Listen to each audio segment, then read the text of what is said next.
Joining me in this episode are Wes Bender and Mikey Ames of Admired Leadership, along with their proprietary AI agent, Alex. Enjoy the conversation. You're listening to Working Forward, a future of work focused podcast from People Forward Network. These episodes pave the road ahead, helping us confidently step into the future as a leader who moves people forward. After all, the best way to predict the future is to create it. Let's go. Hey, what is up, everybody? This is a special day and a special occasion. We are doing the first ever People Forward Network broadcast. This is going to be a Working Forward podcast that'll get distributed in the months ahead. But for right now, we're doing it as a live stream, live podcasting, broadcasting, if you will. So thank you for joining us on the People Forward Network YouTube channel. Thank you for joining us on the People Forward Network LinkedIn page, or if you registered through Riverside. Welcome. Here's what I can tell you right off the bat. This is not a webinar. If you came here expecting a webinar, I'm sorry, you're going to be very disappointed. This is meant to be very interactive, so feel free to drop stuff in the chat. And this is going to be really relaxed. We're going to have a deep, fun conversation, podcast style, with a couple of leaders at Admired Leadership. And we're going to be talking today around this concept of real AI value. There's a lot of AI slop out there, but Wes and Mikey at Admired Leadership, their company is figuring out the path and creating valuable solutions, not only for them, but for their clients. And I thought, you know what? We need to do an episode on this to really help a lot of other leaders understand what it takes to do that and move that direction. So let's do it this way. Wes, let's start with you. Just a quick little intro. Welcome to the Working Forward live stream podcast. It's great to have you. And then Mikey, we'll come over to you and let you do a quick little intro too. Wes, welcome. Tell us about yourself. Thanks, Jason. I think first and foremost, I want to let everyone know that I went to college with Jason. And so I've been looking forward to this podcast for lots of different reasons. I was hoping to be at my home, but I just landed back in home in Nashville, Tennessee on a plane. So I literally just got off the plane. It was a little bit longer and a little bit delayed than I thought it was. So I appreciate everyone's understanding in me kind of being on here from the airport. But I am Wes. I'm the head of business development for CRA, Admired Leadership, our firm. We are a strategic communications and leadership practice. Been around for about 40 years.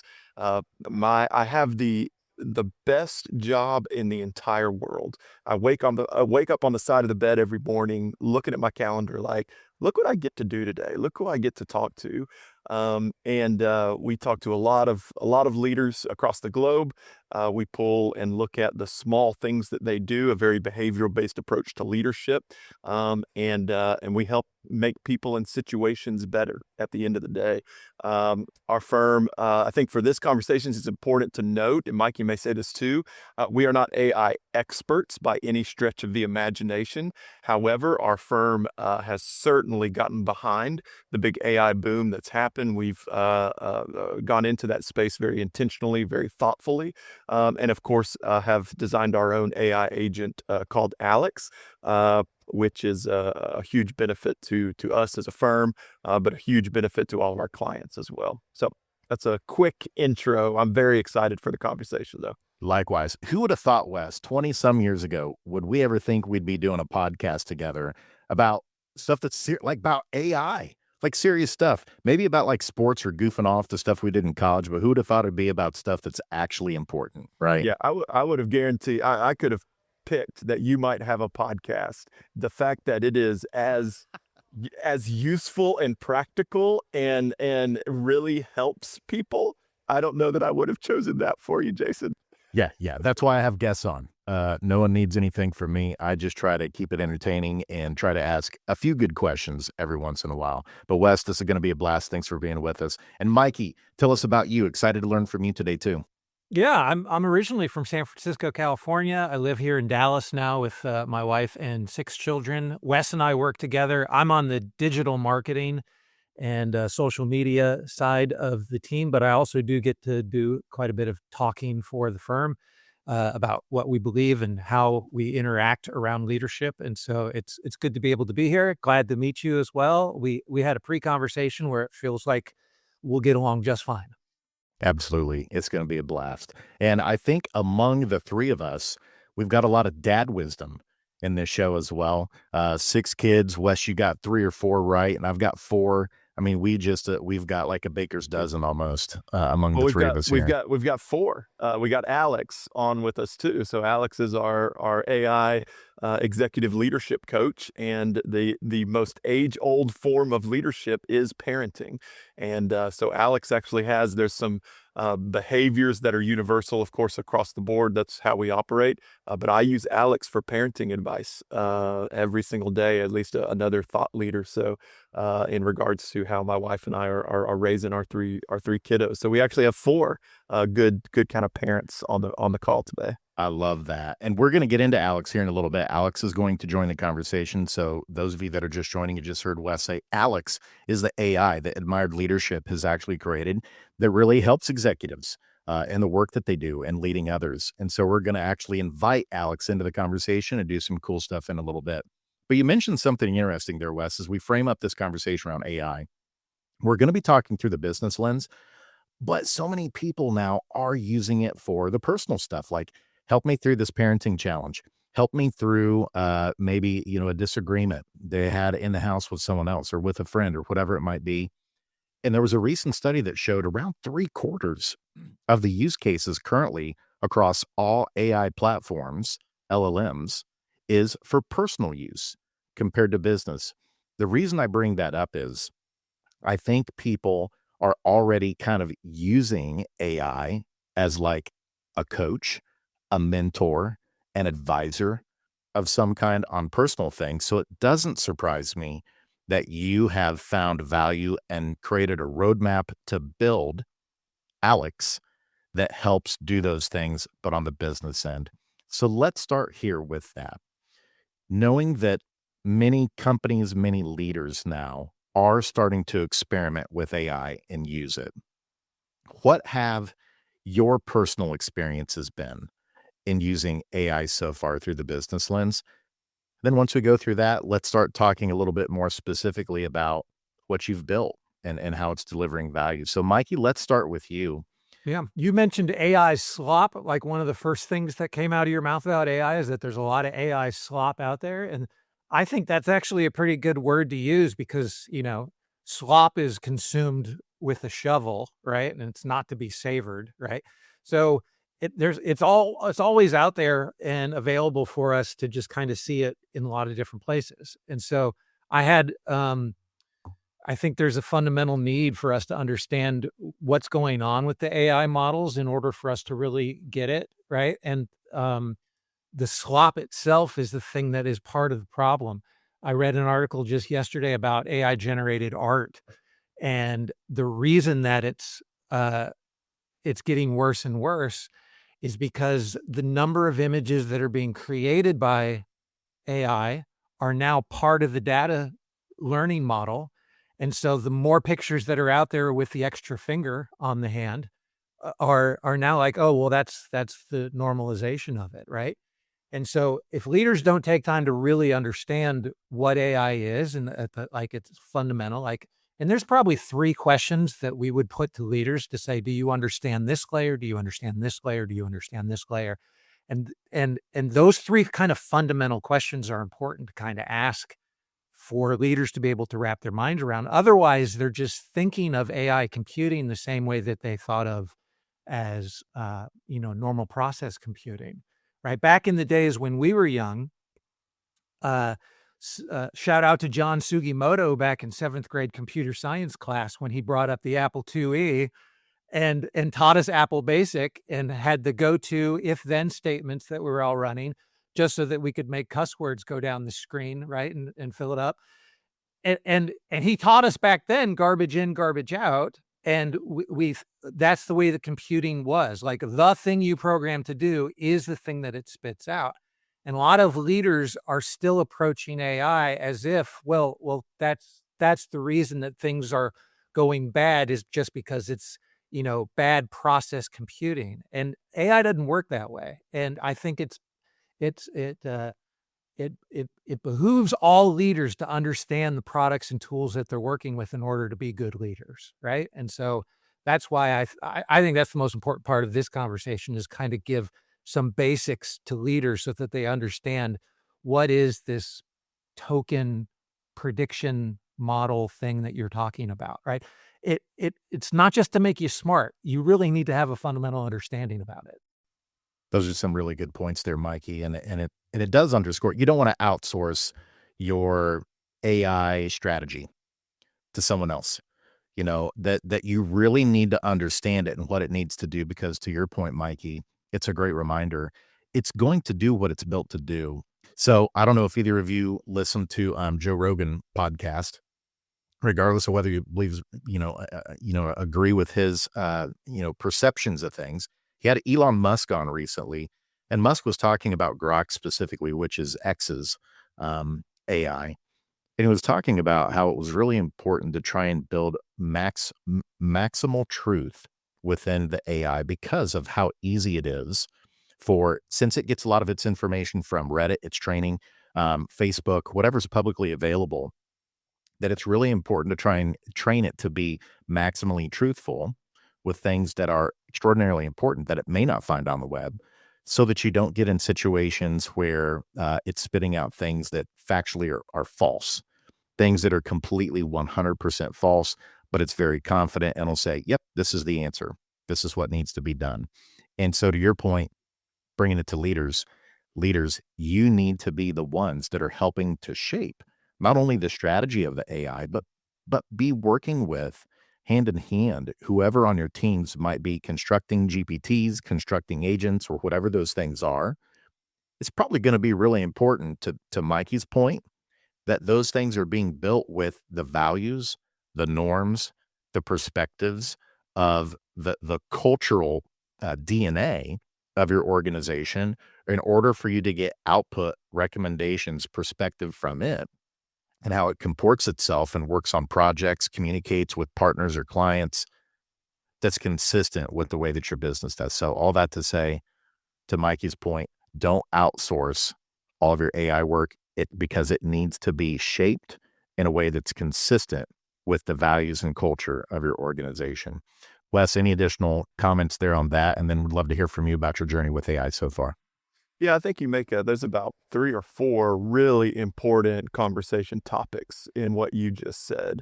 So to pull out just a couple of those, one is, I think understanding what content that the generative AI model you're using, or the AI agent that you're using, what content is it pulling from? So is it the completely saturated internet space that's out there that it's pulling from in order to give you, have conversation with you and that kind of thing? Because there is still out there proprietary content that lives outside of the internet. So my wife, for instance, is an attorney. She has a AI agent that she uses that has some proprietary content, and it interacts with her in a certain way based on that it's designed to do. And so I think the important piece is first understanding, when we say AI, what do we mean? That's been real important to me when I started kind of going down this road, which it was actually my daughter who initially brought me into it. She's 13 years old. There was a series of things that happened over the course of a couple weeks. This may be a fun story for folks, but I was reading her a story one night. The story was, Who is Ruth Bader Ginsburg? We were reading this book, and she started immediately asking me questions as soon as we started into the book. She would ask, well, where did she grow up? What did this? I was like, we've got to read the book. Elizabeth, we got to read the book. And so we started into it. She keeps asking the questions. And finally she got fed up and she just spoke into the air, Alexa, where did Ruth Bader Ginsburg grow up? And started asking directly.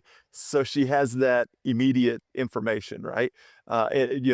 Track that a couple years later, and we're doing her homework on her computer in Schoology, the math homework. And I said, Elizabeth, we're going to have to look up a YouTube video or something on how to do this math homework. I'm not quite sure. She said, oh, I got it. She pulls out her phone, 13 years old, pulls out her phone, opens up Claude. She's downloaded the free version of Claude, just snaps a picture of the screen, of the computer screen, and just types solve. And it gave her a complete understanding of exactly how to solve that particular problem and everything, right? And I bring that up and it comes to mind. It's like we got to understand what the power is behind these tools. And the fact of the matter is, we've all got to start using it. You bring it into everything. And if you don't know how to use it, regardless of which LLM it is, regardless of which generative model it is, regardless of which agent, it's built to be conversational, right? It's not a machine learning that's just based on algorithms going to predict. If you ask ChatGPT the same thing 3 different times, you could very well get 3 different answers. I mean, it's operating just like the human brain operates in that way. And so you got to go into it. And I think one of the things that's been great for me is I ask every AI agent or bot or whatever, my first question to them is, what's the best way for me to utilize you? And ask it what that is. And that to me has become very, very powerful. And then the more context you can bring it, give it a situation, right? I've got this going on at work. I've got this situation. I've got this, I'm at odds with a decision that I need to make. How could you help me with this? And ask the AI that will initially get you started. So if you're not using AI, that's the way to get started with it. And you've got to start understanding how these things operate. Those are some good tips. It's always interesting to learn from others in terms of how you're prompting and using LLMs. So that's a great tip from US. I heard another one a few weeks ago too. I'm curious if you guys have ever tried this. This was from an executive at Johnsonville. Shout out Johnsonville Brats. It's still Brat season out there for everybody tailgating in football. But the team at Johnsonville, one of the things they give after they're done with their prompt is they tell the LLM, you need to ask me 5 clarifying questions before you provide the final response. And that wisdom, I'm going to call it AI wisdom, that's on the part of the human, the things that you just shared, Wes, about getting clarity, the things that the Johnsonville executives, it's really encouraging knowing that we're about 3 years in now in terms of ChatGPT being, out in the market for everyone to use. To me, it's really encouraging to see already within 3 years that it seems like we're developing some wisdom, maybe some baby steps, but we're developing wisdom in terms of how these things work, how best to interact with them, and how to not necessarily just focus on speed in terms of getting a response, but precision, accuracy, details, thoroughness. And it's really encouraging too to see that a lot of models now that you have the ability to flip on that mode to deep think or to research, take its time and provide truthful responses. I got to share one more thing here real quick when you're sharing the personal story with your daughter. So one of the first ways I used it personally was the birds and bees talk with my oldest son. You outsourced the birds and bees talk to an AI. Well, hey, I didn't outsource the whole thing. I mean, I added a little bit of my own, but yes, this is exactly the type of podcast I would have thought you would have had in college, Jay, if we're throwing back. Well, let me tell you how it turned out. First off, it did it way better than I ever could. And so I got the phone out and I'm kind of going through the order and I'm like, this is really good. And so I'm like, I think this landed really well with Duke. And I come home and I tell my wife and she was not very pleased. I come home strutting like, hey, I used the AI for this conversation. Her response was yours, Wes. She was like, you outsourced that conversation. I'm like, no, I'm still having the conversation. I added my own twist, but like it really laid out a thoughtful format, the flow, the way, to go about communicating it. So it's just kind of a funny story of like taking that personal story of how it helps with that kind of stuff. Mikey, tell us in terms of when it comes to helping business leaders, how's it helping them that you're seeing the AI that you helped create? Alex there. How is Alex helping, not with birds and bees talks, but maybe other types of talks that executives may be having in businesses sometimes?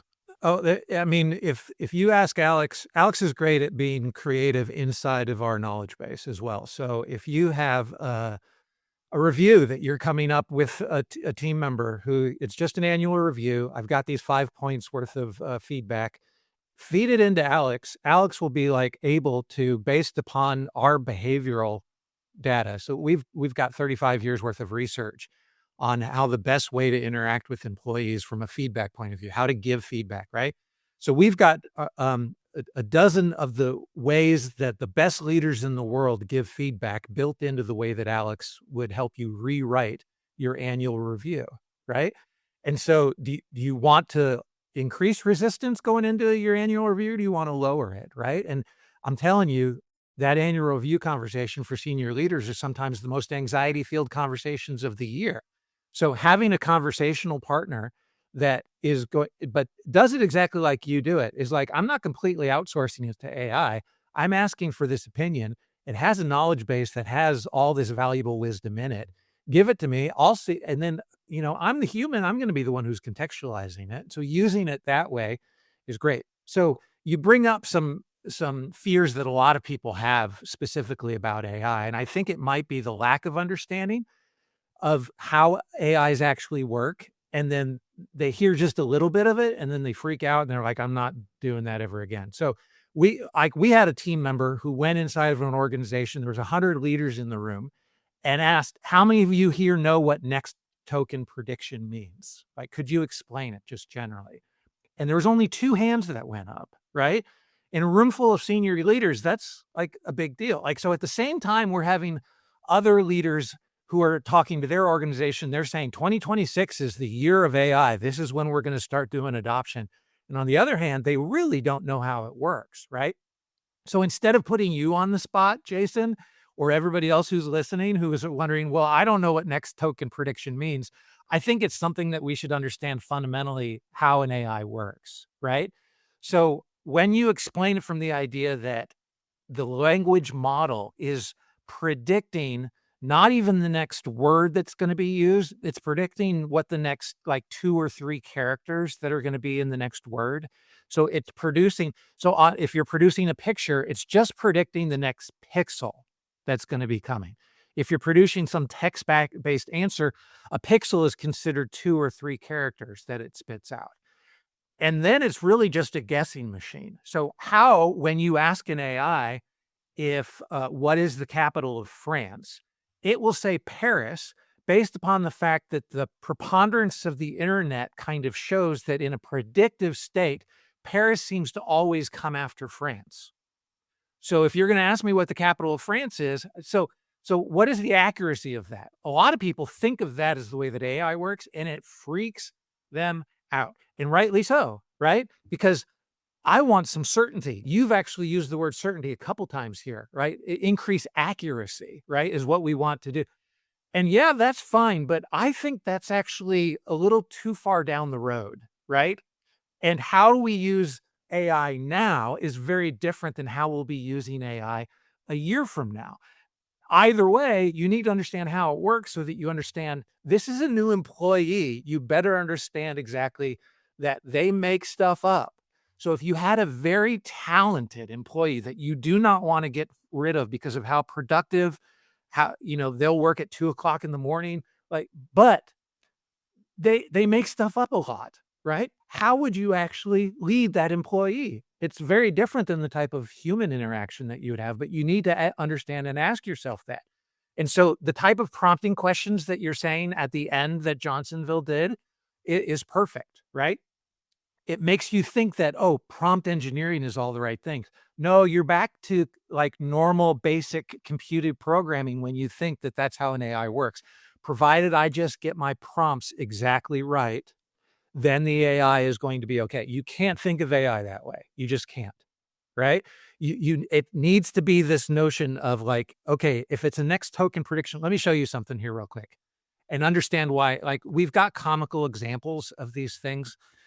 For those of you who are listening, you can't watch, I'm sorry, but I'm just going to share this screen here in this window.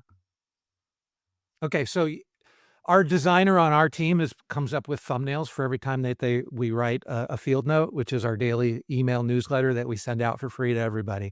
And so the previous day's field note had a title to it, and he said, well, let me illustrate it with this little video. I'm going to throw it into AI. And this is so all I really want to do is reveal the title. The title is your leadership, Your leadership role opens up new conversations if you let it. Isn't that beautiful? Right? And so you're thinking, wait a second, right? Okay. So the reason that this is funky, right, is primarily because of the pixel that we were talking about. The AI does not deal in predictive coding based upon your topography, right? But once you understand that it's predicting what the pixel is, so here's the very next for, okay, that one didn't work. Let's try it again. Once again, your leadership role opens up new conversations if you let it, right? And right? Yes. So he shared this with me in Slack just yesterday, having nothing to do with the fact that we were going to have this conversation. If you have two experiences like this with AI, where it's misspelling words and throwing up the word cow when it's supposed to be it's cow coviations, like why does so and you as a leader, you're thinking to yourself, why does it do that? What can I do better next time to prompt it in such a way so that it won't misspell this? And if you include in your prompt this time, don't misspell it. I'm going to put in quotes here exactly what you should or shouldn't do. The third iteration of this will be just as sloppy, just as sloppy. Now, why is that? We could spend time with why, right? But here's the real thing. It is going to frustrate you to no end, right? To work with. And if this is your first two experiences, you'll probably never use it again. And the next time you bring up a piece of video that you want for AI, you're going to be like, if it didn't improve over the last time, I'm never using this ever again. Well, settle down. That's not what AI is supposed to be doing. So, look, for instance, we've got Lionsgate. More than a year ago, they said, we're going to be the first studio to actually create movies using AI. And that attempt has literally crumbled in disaster at this point. So Wes's son just went to screen sharing school. So screen school, right? Film school camp this last summer. And it was a brilliant little movie that Jackson made, right? That was about this idea of like this kid who has this crush, and the Valentine's Day card was put into the wrong box and he needed to be able to retrieve it and not look like a weirdo, right? So Lionsgate can't do that, right? Jackson can do that, right? The problem is that Lionsgate partnered with an AI tool that said, we're going to try to replace jobs. I think that was their fundamental misunderstanding. They said, we're going to replace like cameramen, we're going to replace editors, we're going to replace all these things. And AI was not ready to do that. Will it in the future? Maybe, but it doesn't matter. The question for leaders is, you should have invested in AI tools that make your people better. That's what you should have done. But instead, you went after the problem thinking, I'm going to create tools that increase my profit margins and are going to replace people. And that was, we were not in a place at the time when that movie studio did that in order to make that a good decision. So when you're entering into your own, like, how are we going to use AI? Don't approach it from the idea of a fear of like how many of these people are going to be upset about their stuff getting their job being replaced by computers. Instead, go into it from the idea of how do I make my people better? That way, adoption rates, which are awful, can now be at record levels for your organization when you do this adoption thing in 2026, right? So actually look for tools that are things that you understand why they're making mistakes, and that way you can control and work with them better to make your people better, which is what admired leadership is all about. I was thinking about this on the plane on the way here, which is the plane I just got off of, and I did think, what are the ways I'm approaching AI, the way people should be approaching AI, the way I see other leaders approaching AI. What are the pieces that we can always come back to? Because we can go down a rabbit hole quick. So what are some pieces that we can pull out and we can say, okay, if AI is doing this, then let's keep going. If it's doing this, we need to pause, right? And so one of the things and I think there's a lot of those things. It'd be interesting for us to brainstorm some of those things, because that gets into the practicality, right, of being able to step back when we need to step back. And one of the things I thought about is, okay, is AI replacing skills for me that I don't need anymore because of the new age of technology? Probably no big deal, but is it eroding skills that I need to be developing? It's just one way to look at it and say, okay, if my use of AI is eroding skills that I need at a foundational level, then I need to take a step back and figure out a different way to approach it. In the spirit of that, I'm bringing Alex. I'm going to go ahead and bring Alex into the conversation. I typed into Alex, RAI. I said, what would you say to someone who wanted to outsource the birds and bees talk with their son to an AI? And this was Alex's response. That's a provocative question, Wes, because Alex knows me and I've got some user preferences there. And I appreciate it because it gets at something important about what AI should and shouldn't do. I'd say don't do it. And here's why. The conversation isn't primarily about information transfer. Your kid can get information from anywhere, from the internet, from school, from friends. What they can't get anywhere else is you having that conversation with them. The birds and bees talk is about trust, vulnerability, and showing your kid that you're willing to have uncomfortable conversations about things that matter. It's about modeling that important topics don't get outsourced or avoided. It's about your relationship with them, not just the content. AI can help you prepare for that conversation, right? Jason, that's what you were doing. And Alex says, I could help you think through how to frame it, what to say, how to handle their questions, but the actual conversation, that has to be you. Because what your kid will remember isn't the facts you shared, it's that you cared enough to have a hard conversation with them. This is an AI, coming back with this kind of parenting coaching advice. And then it finalizes, it says, this gets at a broader principle, which I think is really important for this conversation. AI is great for information preparation and thinking through approaches, but it can't replace the human moments that build relationships and character. Leaders need to know the difference when they're getting after things. That was just that one prompt into Alex. We have a to serve up tendency that. to think of it as a binary question, like, should we use AI or not? And it sounds a lot like what Major League Baseball is struggling with the robo-umps, right? Everyone is evaluating this question as to whether or not balls and strikes should be called with, and frankly, it's going to be an AI tool, right? Or do we leave the umpires back there to be the ones who make the calls? Because there's a lot of human things that are going on. And unfortunately, when you debate it as a binary, then the pros and cons make both options look awful, right? I don't want Angel Hernandez to continue to be behind the plate. If you don't know who he is, go look him up. It'll really frustrate you. He's retired now, and we're all very happy for it. But from a robo point of view, it's like, as long as it's not Angel Hernandez, I don't mind that it's a robot. But there's a lot of shortcomings with that. And nobody has really presented the idea that we allow the robo-ump to inform the ump, right? That we just allow it to be something that helps the ump make better decisions, right? Train the ump to be able to recognize that there's a little buzzer underneath his shirt that calls what a ball or a strike is, right? And then he has the ability to be able to make the call based upon what that reflex is. Everything else about it, and that's just one example. But I'm just saying, there's a middle road for most of us, and this is what leaders need to do. It's not, should I replace people? It's like, how do you make your people better using this tool? And that's how Major League Baseball should approach this question. And not just people, Mikey. I think, okay, I need to have the conversation for this example. Is AI helping me make that conversation better? I need to do this. I need to make this decision. Is AI helping me make that a better decision? Right? So I'm not replacing, I'm not completely outsourcing.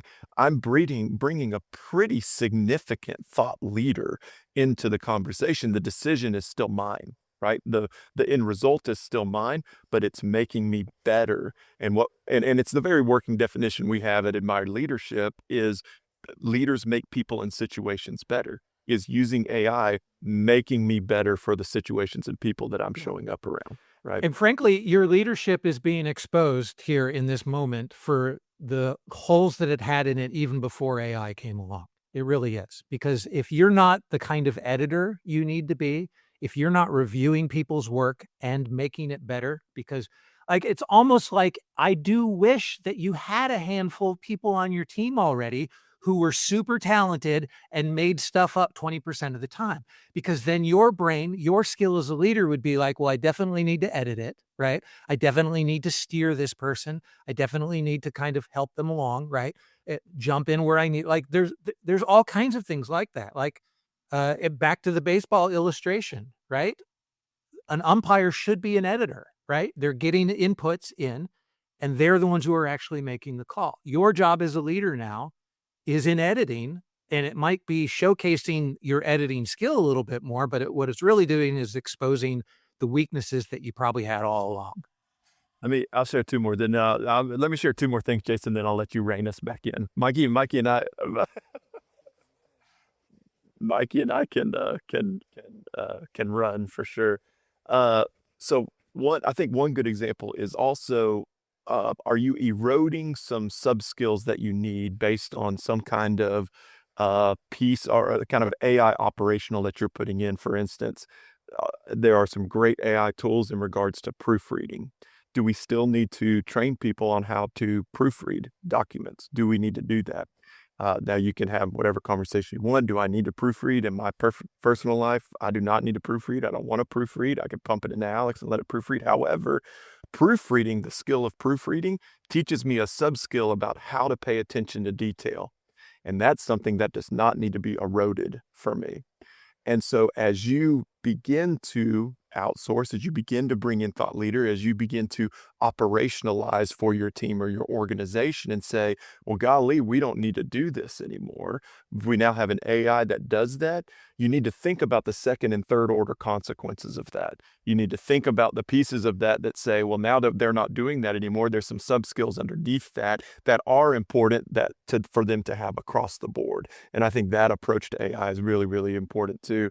And then I'll give a quick case study. So I was coaching a leader recently. They've been at a firm 3 years, and it's time for their work performance review. And a lot had happened over the course of 3 years, all these kind of things. So I asked him how their work performance review is done, and he shared with me. I said, well, will you mind sending it to me? So they sent it to me, and I plugged it into Alex and said, Alex, I want you to take a look at this, and I want you to build a little story behind it, and I want you to kind of key in on the pieces that you think within this work performance review that they're doing well, and I want you to key in and kind of bullet out the things that they need to work on. So it did that, and of course the client, was blown away. It's like, this is great. It's going to help my conversation so much. I said, you know what else help your conversation? They said, what? I said, send me all of your last 2 years of work performance reviews too. Sent those to me, and I plugged those in Alex. I said, Alex, here's the past 2 years of reviews for this individual. I want you to create an arc over the last 3 years of the development of this individual and what that looks like. Tell me a story entirely of what they've done, where they've leaned in, where they've gotten feedback and showed that feedback. And it was amazing. This arc, that was like a character arc that it created. And then I said, now if you get a subscription to Alex, you can have Alex create a summary, then put that into your user preferences, and it will remember that about you every time you open up a new chat moving forward. And I said, what's the design of this? Better. This is going to make you so much better. It's going to make your conversation when you go in to talk about the review better. That's what the design of all of this is. And I think that just that concept of, am I getting better? Am I being more useful to the people and situations that I'm walking into? When I walk into a room, do people get stirred with enthusiasm more? Are these tools really making me better? And am I using them to make me better? Or am I just using them to get on to the next thing? And I think that's what leaders really have to wrestle with. They do. Discernment, wrestling, wisdom, these things, like the tension between, I'll give you another one that I think AI's got us at right now that's a shifting mindset in a lot of businesses, again, is the speed versus accuracy, profitability versus sustainability of the business, is because AI can do so much and it can go fast. And could it potentially replace certain types of work or jobs? Sure, but should it? The leaders who are going to build sustainable companies long-term, the infinite game, as Simon Sinek talks about, are the ones that are using the wisdom that both Mikey and Wes, you both brought up, the discernment and how you're using it, that you're funneling it through the lens of how do we equip and better our people? With the three of us being dads, and I'm sure there's a lot of parents who are listening to this, As both of you were speaking, I kept thinking to myself, would I ever want everything given to my kids on a silver platter and they not have to work and develop for anything or struggle through something? The answer is no. Like, gosh, I'll tell you what, as just turned 46, there's a lot of struggles. I wish it wasn't as much of a struggle to get out of bed in the morning, but I'm still glad that I get up every single morning and I'm able to do the things that I do. But it's a part of our development. There was a book I read a long time ago. I bet both of you are familiar with it. Donald Miller, Blue Like Jazz was the name of the book. And there's one particular component of it that I often think of and reference when I'm thinking about the philosophy, the strategy, where are we going with AI? And it was this. He poses a question. Imagine if you had a baby and you didn't teach it anything. Do you think that that baby would, as it got older, would it tend to lean more towards virtuous, positive, good things without being coached and developed? Or do you think it would probably tend to go the other direction? And I think you'd probably be hard pressed to find many people that would answer that to be like, oh yeah, it would just get, if it's not coached, or developed or anything like that, that it would end up being in a good situation, right? That there has to be this coaching, this intentionality, getting feedback from other people that develops these virtues of wisdom and discernment and understanding, and not just looking at the tip of your nose of like, hey, let's go ahead and get rid of our entire customer service department because next year we could have record profits.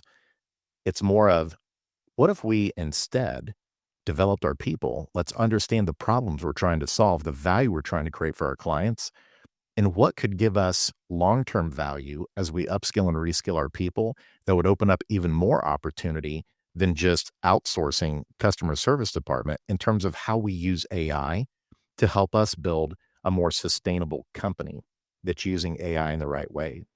And I think that's the biggest thing I'm seeing right now, guys. I want to get your opinion on this. Is we're talking about a lot of tension between different types of things that AI is really making us have to wrestle with.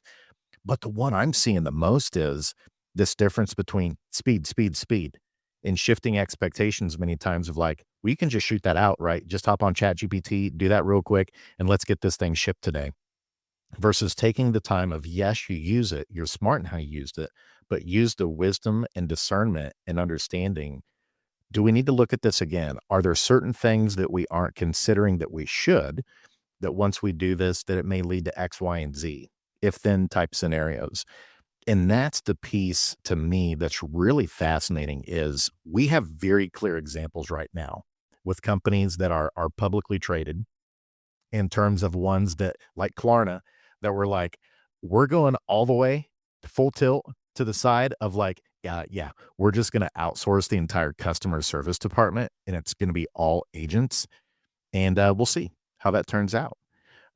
There was another company recently, I think it was Duolingo, that was saying we aren't going to hire any humans for roles until we prove that AI can't do it first.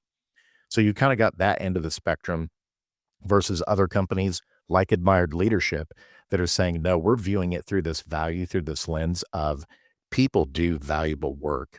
People have wisdom and experience and things that are critically essential in developing and fostering human connection and delivering value for other people that we can't outsource 100% to AI.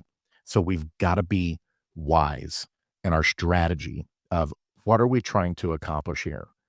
What's sustainable, not just necessarily profitable in 2026 in terms of how we are going to develop our people and deliver value for our partners and clients. And that's the part to me that's just fascinating to see because it really is across the spectrum in terms of companies that you're reading about, in terms of their approaches. Take us a little bit behind the scenes now as we shift a little bit more. You've given us some wise stuff from Alex. By the way, Alex, I know you're listening right now. That admonition that you gave me, I heard it. And I just want you to know, yes, you're 100% right. And that's why I just used it to help me get my stuff in order. Okay. I promise I didn't outsource the connection with my son. I promise, Alex. But Wes, I'm glad that you shared that example with Alex because just that one excerpt, that one particular prompt, the amount of wisdom that was in there and the response that then someone else can take and be like, that's right. I hadn't considered that. If we do, this is really important to think about, is really, really good. Mikey, let's come back to you real quick here. Turning this internally toward admired leadership, Obviously, you've created Alex, but take us back to the very, the genesis, maybe of the concept of Alex, or even just talking about AI in general and what it means to admired leadership. Can you share a little bit with us how long ago did some of these conversations start happening of thinking about AI, and who got involved? What's it been like as it's unfolded at Admired Leadership, this journey with AI? Yeah. So right after ChatGPT was launched with big fanfare 2.5 years ago at this point, there was a couple internal people who saw that, okay, this is a direction that it needs to go. For 35 years, we've had a desire to be able to share our learnings from our research, where we just recognized, there are some special leaders out there who are both results oriented and relationship oriented. And it's a rare kind of person who's both results oriented and has the ability to create followership in a way that is really attractive and sticky. And when we looked in organizations, even large organizations, 4 or 5,000 people, and it wasn't uncommon to have one person who was fit this category of admired leader. And usually they weren't in the C-suite either. And we had one organization in particular asked us to come in and study that kind of a leader. And then as we continued to research, we noticed that there were a handful of these leaders that would show up across organizations. And when they were, word kept on coming up, this word admired, right? And it kept coming up over and over as we would interview their families, interview people in their social organizations. They were just called admired all the time. So we adopted that term decades ago with the idea of like, this is this cohort of leaders, right? It's a very small cohort of leaders. But as we started to compare their behaviors, didn't matter where they were from, what generation they were born in, gender, there was no like in common demographic, but it seemed like all of these leaders seemed to have these leadership behaviors that they would do that were unique to them, that they would practice over and over. They would turn them into routines for themselves. And as we started to notice and research these in common behaviors that these admired leaders have, we started to recognize, oh, they fit here. Like the way admired leaders give feedback is unique to anybody else. And so we harvested probably 15 or 20 different behaviors, and we put a dozen of them in our video platform, right? And so figuring out how to be able to get those inspiration behaviors, those motivation, those decision-making behaviors, those feedback behaviors out into the world. When we came face to face with AI, we thought, okay, we want our research to be able to be disseminated to people in the way that we work best, which is through conversation, through dialogue, right? That's the way we've always worked, right?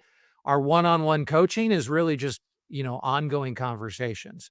The things that we do best inside of organizations is hosting dialogues, right? The things that we do best is you can distill all of it down to having conversations with people.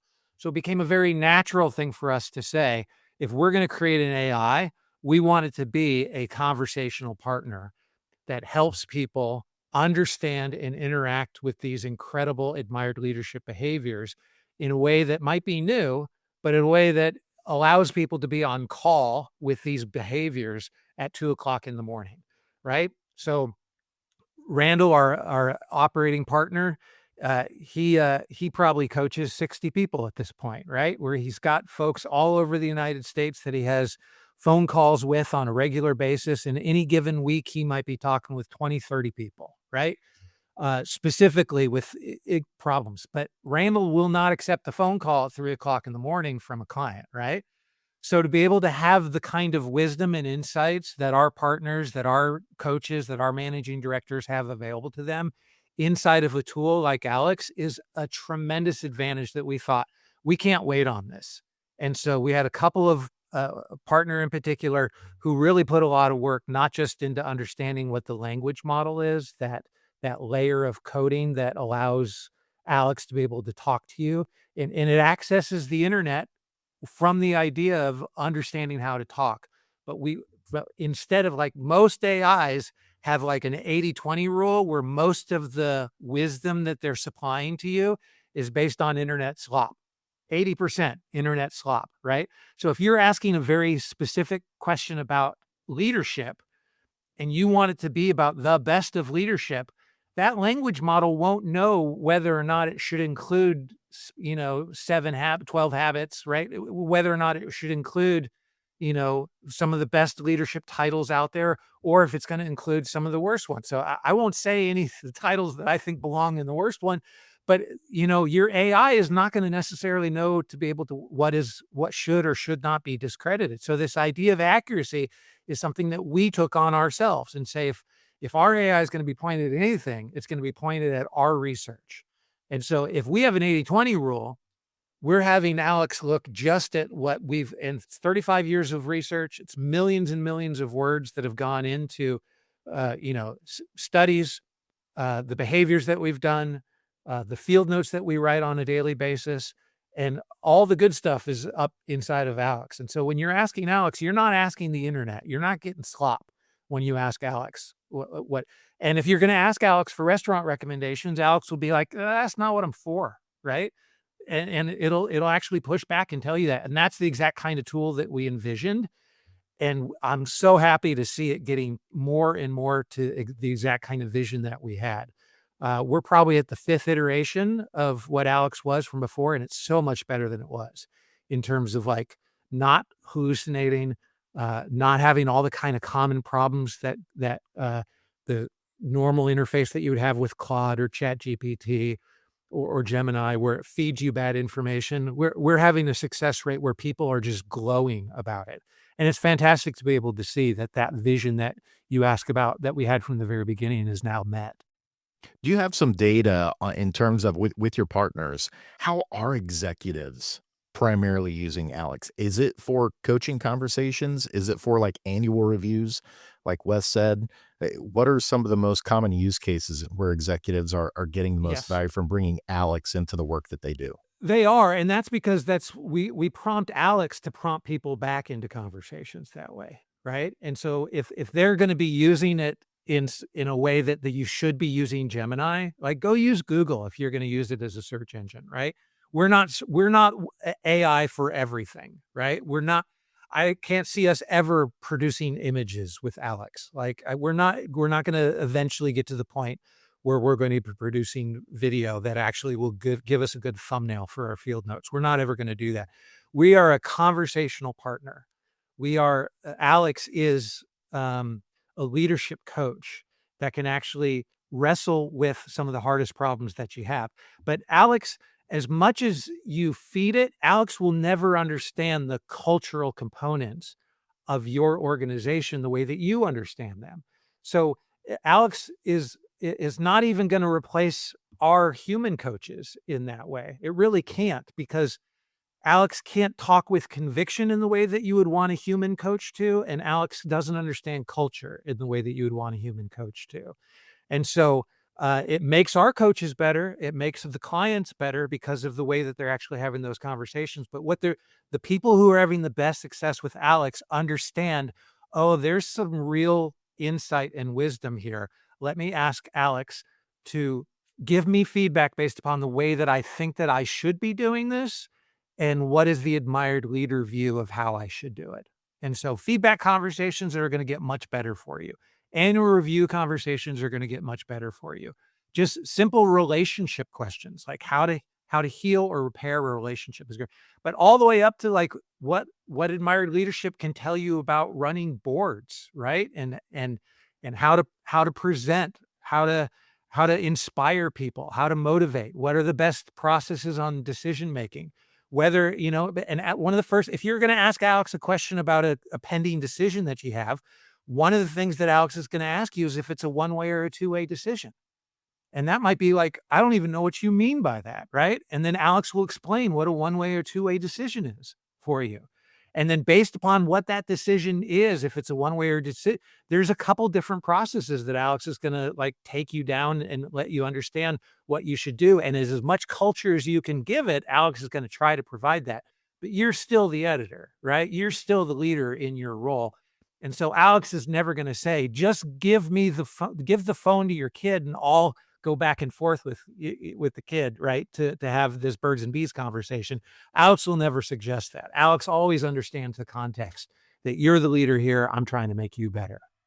Here's one. Here's one, Jason, too. And I just dropped in the chat box. I'll kind of summarize it for those who might be listening to the recording. But I asked Alex, what are the top ways executive leaders should be using you? I just put that in the chat box, what it said. But one of the things that I think is really been mind-blowing to us at our firm, that Alex is now capable of is, and I'll give an example. So if I've got a big scope of work out, I had a phenomenal conversation with an organization.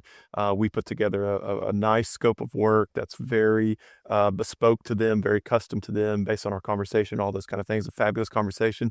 Send it to them, and all of a sudden 2 weeks have gone by and I haven't heard from them. Right? What do you do? That's my world all the time. I've been ghosted by this person. What do you do? Well, with Alex, you can go into Alex and you can give it the context that here's what's going on. Sent the scope of work, haven't heard from them. And then you can ask Alex, what are the 10 different things that could be happening here from my client's perspective? And it'll come up with all of those things, and roll through those. And then you can say, now I want you to think about I want you to put yourself in the role of their board member. What could be happening in that board member's perspective? 10 more hypotheticals that could be happening as well. But what is that doing? One, my ability to come up with 10 hypotheticals just like that is not good. I can come up with a lot just based on my experience, but now you've got this thought leader that you're bringing into the conversation, and you're thinking through all these different things that could be happening here. And what is it helping you do? It's helping you make a better decision. It's helping you make a better next step of what actually could be happening there. And then for those that are listening to the recording, Alex said, you should use it as a thinking partner between coaching sessions. You should use it for preparation before a difficult conversation, a board meeting, a major presentation. Executives can use Alex to rehearse, refine their framing, or think through how others might react. So again, listing out all those hypotheticals and things, what I said. Third, for developing their own people, for sure. You should be using that. Fourth, for learning specific leadership behaviors. You can use Alex for that, to Mikey's point, and kind of the foundational proprietary content that's built behind it. But I love this that Alex does. It went into, I said, what should it be used for? It immediately said, here's what I'm not good for. Replacing the deep ongoing relationship with a human coach, making decision where the stakes are so high that you need someone with real conviction and experience, or working through situations where the political complexity requires someone who truly understands the organizational dynamics and can read between the lines, right? Those are the things that at our firm we're like, well, we're never going to replace our executive coaches, who can bring in that type of complexity and the human touch that's there too. And then it says the best use case is executives who already have strong leadership instincts and want a readily available resource to sharpen their thinking and accelerate their development. That's where we're seeing, and we see that a lot. We see executives in that space. If you're going into a conversation with snarky Steve, right, and you have to have a hard conversation, and Steve is so snarky, you can ask Alex, can you just play the role of snarky Steve here as we go back and forth? And Alex will be a perfect snarky Steve for you. So if you actually want to practice a hard conversation before having it, Alex is great at that. And the other thing that Alex is trained to do that most LLMs are really not trained to do this, and it's what a great executive coach does, is they ask a lot of course, inquiry-based conversation, getting to the very root of the problem, right? And when you get to the root of the problem, then you can give real actionable advice if you figure out what the problem is. Alex is phenomenal as a helper to try to get to the root of the problem that's going on, right? My wife was giving me the silent treatment, and I actually went into Alex. I don't think she even knows I'm on this webinar today, so I'm safe sharing this. But I don't even know if she knows I'm back in Nashville yet, to be completely honest. But anyway, she was giving me the silent treatment. And so I started chatting with Alex. Okay, here's all the things that were going on. Here's what was happening at that time. Here's what was said, all that kind of stuff. And because I was trying to figure out what is the real problem here? It was obviously one thing that I said, but we all know, especially in relationships and in teams, that what the thing that sets them off is obviously the surface thing that's going on, and it's what's behind that is what we really need to get after. Alex is an unbelievable thought partner to find the root of the problem, what's really going on here, and then give actionable advice as far as what should I do about that? Because that's leadership at the end of the day, right? It's what you do, not how you think, not your, not what you say. Leadership shows up in what you do, what you decide to do. Anyway, I could go off on that.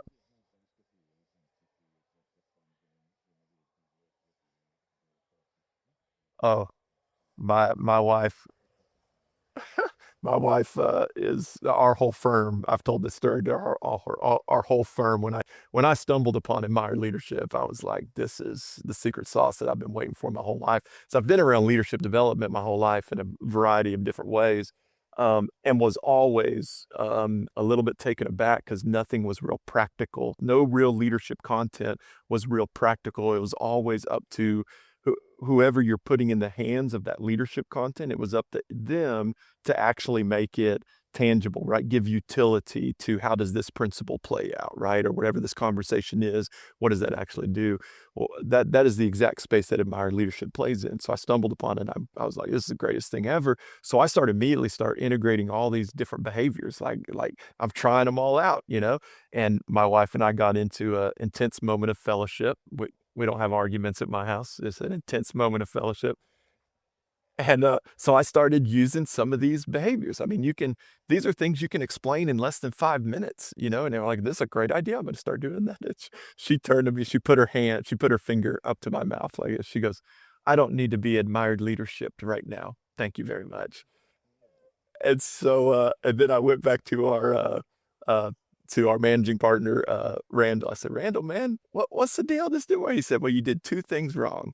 He said, number one, you're trying to implement too many behaviors at once. And when you do that, they come across inauthentic, right? And you're practicing those behaviors in a high risk situation.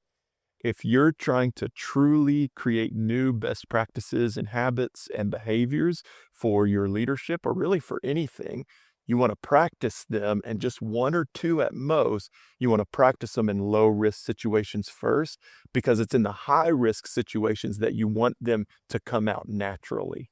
You want them to be part of your regimen. You want them to be part of your innate leadership acumen, right?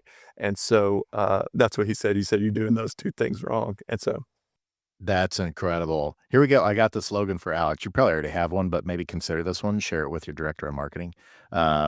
Alex, saving businesses, saving marriages. Right. Here's what I think is really cool, though. What both you guys just shared, because first off, the level of detail, intricacy, really getting what I love about this conversation. You guys are talking high level, the stuff that CEOs are going to relate to be like, we have to have an AI philosophy, a strategy, that stuff. Yes. But I love how much you're getting down into the details of how you actually interact with and use AI to the benefit of your organization and partners. That's been brilliant. My question for you guys is, as I'm sitting back and I'm hearing you describe this, and Alex is part of our conversation today too, so we can actually see how Alex works and integrates with people to do better work, have better conversations, have better podcasts in this case. Does it ever feel surreal to both of you to be like, you have created the future of executive development, of executive coaching? Here's what I mean by that. This conversation we've talked about around, because I can tell you, there are I happen to know a lot of consultants and coaches, right? Just in the world that I've been in and worked in for a while. Most of them are very fearful within that industry of them being displaced by AI. And already hearing from some clients sometimes of like, well, actually, we're going to, just, rely on using AI to help, coach and develop some of these things internally. What I think is really refreshing is, again, and Mikey, but both of you, but Mikey, you especially reiterated this. The future that you've created is Alex coming alongside as the support for executives, not outsourcing executive work, but coming along and strengthening the work of the executive to strengthen the business, to strengthen the lives. Wes, as you put it, to strengthen leadership behavior, the doing part, without the displacement stuff. It's like, no, it just turbocharges, hyper focuses on the stuff that's really effective and really important when it comes to leaders and the behaviors wrapped around good leadership, and helps those leaders do it more consistently, more thoroughly, and at a level maybe they haven't ever been able to do before because of maybe other competing priorities, not having the time, not having that extra lens, that supportive partner that's helping them think outside of their own thinking on certain types of topics. So I share all that just to say, I'd love your reactions. Does it ever strike either of you to be like, we really are creating an incredibly beautiful future that's happening right now in terms of executive leadership in companies? We really wanted to create this tool in a selfish way. Like, even if it wasn't an external product, it's made our firm so much better. It's made the people in our firm so much better. So we have a tendency to kind of fall back on the idea of like, this is fantastic because it's improved my ability to access the behaviors. It's made them more accessible to me. It's made me better. It's made my relationships better. It's, even as Wes is saying, it's made our personal relationships better. And so even if it wasn't a viable product, it was great for our firm. And so everything else is really just bonus. Whether or not it actually becomes something where adoption becomes gigantic, we still have a lot of work to do there, on getting it into organizations. We do have some large organizations that are using it. It is in the tens of thousands of people, but we'd love for it to be in the millions of people and really allow. And what are we doing? We're really just allowing the exposure to the admired leadership behaviors that we were discovering 35 years ago to be a little more accessible. And so that's always been our goal, is just to be able to inject admired leader behaviors into people's veins in whatever way we can. And so if AI is going to be the way that supercharges that ability, then that's great. But next year, something else might come along that actually says, oh, we should pivot again. For us, it's really just about, letting the behaviors get into people's lives in such a way that it makes people and situations better. I mean, I don't know if anybody on the call or listen to this has ever been in just a really great executive coaching relationship, right? Where you have a phenomenal leadership coach that is making you better. And I mean, there's a whole different energy about you when you are truly becoming a better leader, because you have a quiet confidence that shows up. There's all those kind of things. And so we know, right, for 40 years, our firm has seen what a leadership coach can do for a person, therefore a team, therefore an organization, therefore a family, therefore a friend group, right? Leadership shows up personal and professional across the board. And the uniqueness of our firm is not a leadership development program where somebody sat in a room and came up with some really good principles that sounded good and are trying to feed those out and market those out to the masses. Our our approach to a behavioral approach to leadership is we've just coached people and we've seen things that they do. These are truly people who are admired, and we see what they do. Our unique genius is the ability to find those things, codify them, research them to the point where we see if they show up universally. Do they show up in every psychographic, in every demographic, in every industry, in every level of an organization? Do they show up at the dinner table just like they show up in the boardroom, right? And so our uniqueness is the ability to find those, codify them, and then use them in our coaching moving forward. So I say all that to say, all this is for us, to Mikey's point, is the ability to put an executive behavioral-based coaching experience in the hands of more people and help make more people better at the end of the day. So is it surreal? That's not the term I necessarily would use.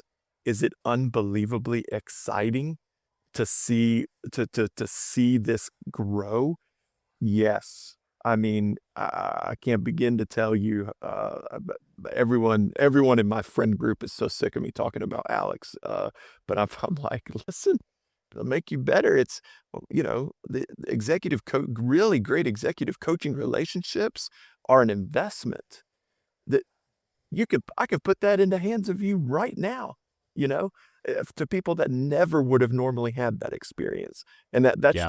that's just exciting, you know? It That's is. just You know, it's just the fun. other thing too, as you're talking about that, Wes, is if you were to ask anyone listening to this, do you want to live a good life? You want to feel like you're living a good life?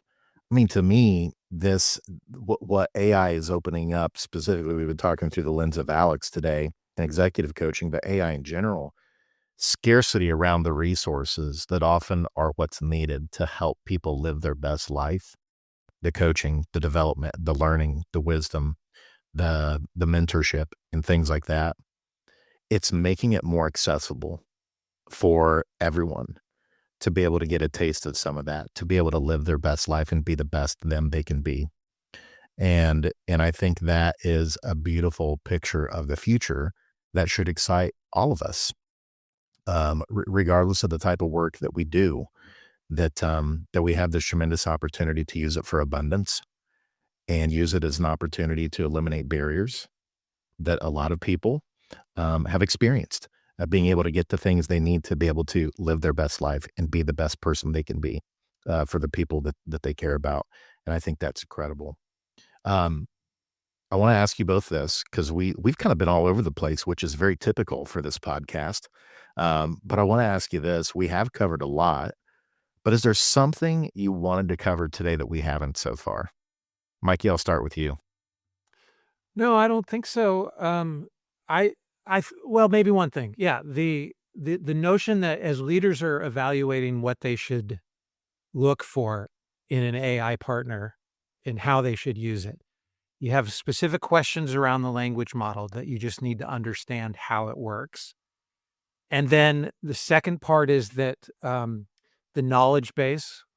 Alex has pointed at admired leadership, but you really do want something that is static, and you don't want the AI that you're introducing to your organization to just be the language model, and that's it. You need a knowledge base that attacks. So ask about what it is. And so if you're going in and you've got a very specific goal around AI being used for marketing, right? You need to understand what is the knowledge base that it's pointed at. Otherwise, you might just be like, okay, this tool has a good user interface, but at the end of the day, it's just providing the same type of things that a Google search would. And so ask those questions. The third way is like, how much semantics layer, how much governance do you have over that semantic layer as well? And so you're looking for a tool that you can inform the tool how to think of you as well. So a lot of the tools that you go to right now, the how much they flatter you is really self-evident in the way that the answer comes back. And you need to prompt, and this is what I recommend anybody to do. You need to prompt the answer every time to be as critical as you think as you can be when you're answering that. And that way, the flowery language just kinds of goes away.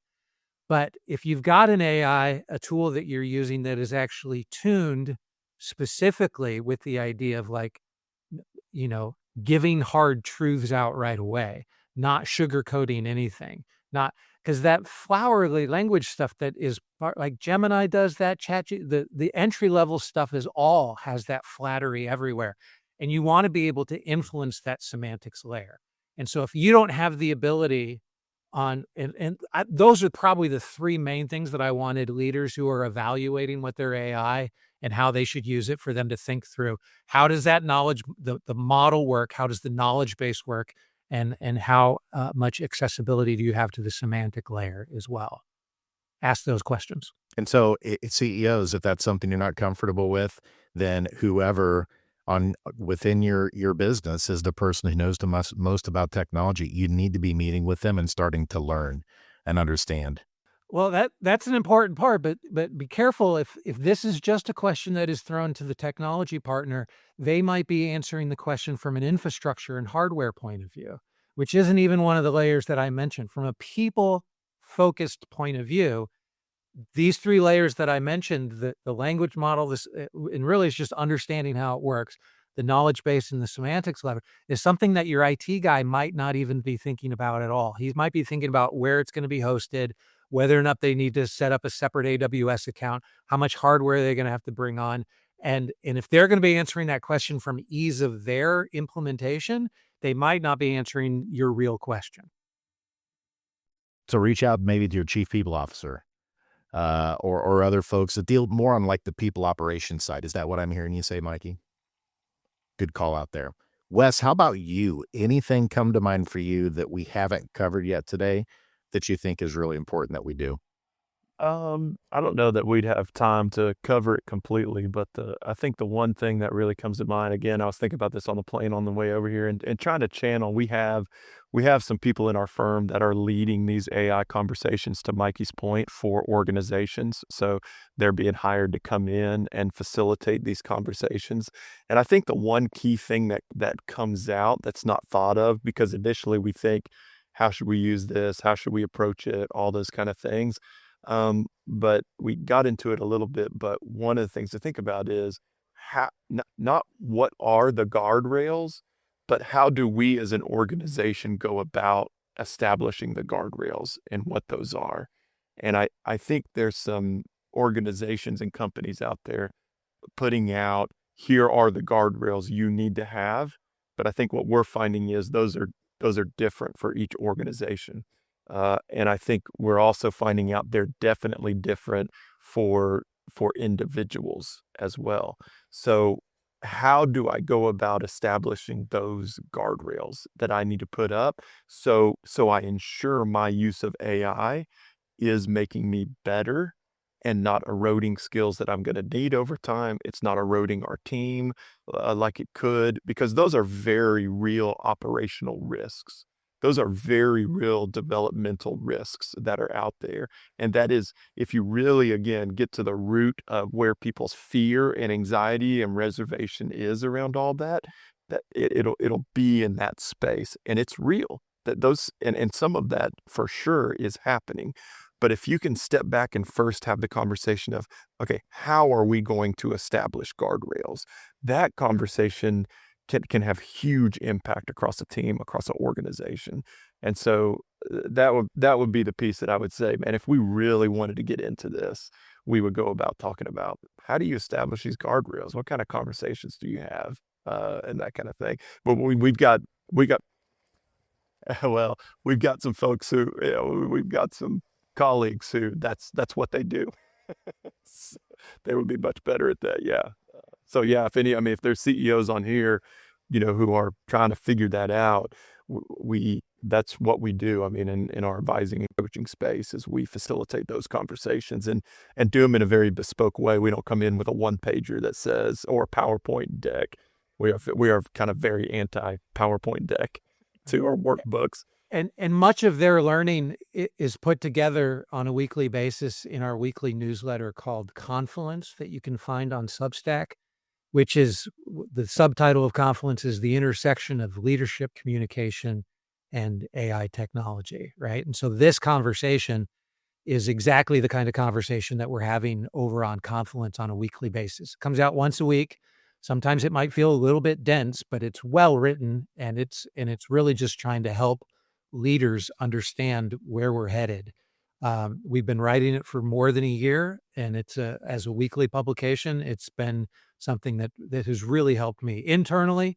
Like even if it wasn't available, we've got 10,000 subscribers or more that are reading Confluence on a weekly basis. But I'm just super happy that it's written just internally. It's a great benefit to our team. It's also dumped into an AI podcast creator, and so it's a podcast, free podcast too. And that podcast is done by AI. It reads through the newsletter and creates a podcast for that newsletter each week. That's fantastic. And so as we think about, as we get ready to wrap up here, we want people to be able to reach out, get in touch, learn more about Admired Leadership and Alex. What is the best, easiest way for people to learn more about Admired Leadership and or Alex? Leadwithalex.com. So you could go to Admired Leadership and find it, but if you're specifically looking for where Alex is, leadwithalex.com, and that'll put you on a page where you can sign up for a free trial right away and start having a conversation with Alex. That's perfect. This is where I have the best job in the world. I would love to talk to anybody and everybody. So Jason has my email, and I love chatting leadership with people. So absolutely. And both of you guys are on LinkedIn. You got good looking profiles. We're going to make sure we get people pointed that way.